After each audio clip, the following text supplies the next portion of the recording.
I never thought a normal Friday night could change everything. The text came just as I was leaving work, his name flashing on my screen like a warning I couldn't ignore. "Can we talk? It's important." My stomach sank.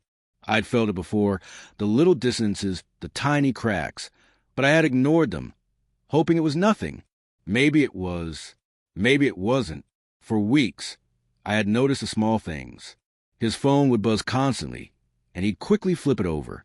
He laughed a little too loudly at messages I never saw. Weekend became his work trips, or sudden visits to friends I hadn't met. At first, I blamed myself, thinking I was paranoid, imagining shadows in our home that didn't exist. But deep down, I knew there was a shift in him I couldn't name. When I saw him standing across the room at the company gala, laughing with friends, my heart beat unevenly.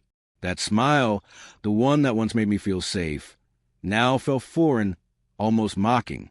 I approached slowly, my hands trembling, my voice lower than I intended. "We need to talk. Now." His laughter faltered for the briefest moment, just enough for my heart to leap and my stomach to knot. People around us didn't notice, or maybe they did and thought it was another small quarrel between couples. But I knew. I had felt it for weeks. Every slight excuse, every secret glance at his phone. "I don't think this is the time," he said, attempting calm. But I could hear the edge, the hesitation, the fear. That fear wasn't for me.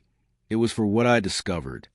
I took a deep breath and did something I never imagined I would. I confronted him in front of everyone. I saw the texts. All of them. Don't deny it. My voice was sharp, slicing through the chatter of our friends, leaving a silence heavy enough to press on our chests. His eyes darted around, avoiding mine. The excuse that usually came so easily, the charm, the half-laugh, was gone. Instead, I saw panic, guilt, a person cornered. "It's not what it looks like," he said quickly, but the words sounded hollow, rehearsed, meaningless. Then he did the unthinkable. He smiled, not nervously, not apologetically, but almost proud, like he had won something I couldn't even see. My chest tightened, anger and disbelief warring with every beat of my heart. "You're kidding, right?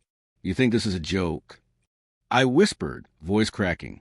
He leaned in, calm now, too calm. I didn't know how else to handle it. "You'll see. You'll understand eventually." That was it. No explanation, no remorse, no attempt to bridge the devastation he had caused.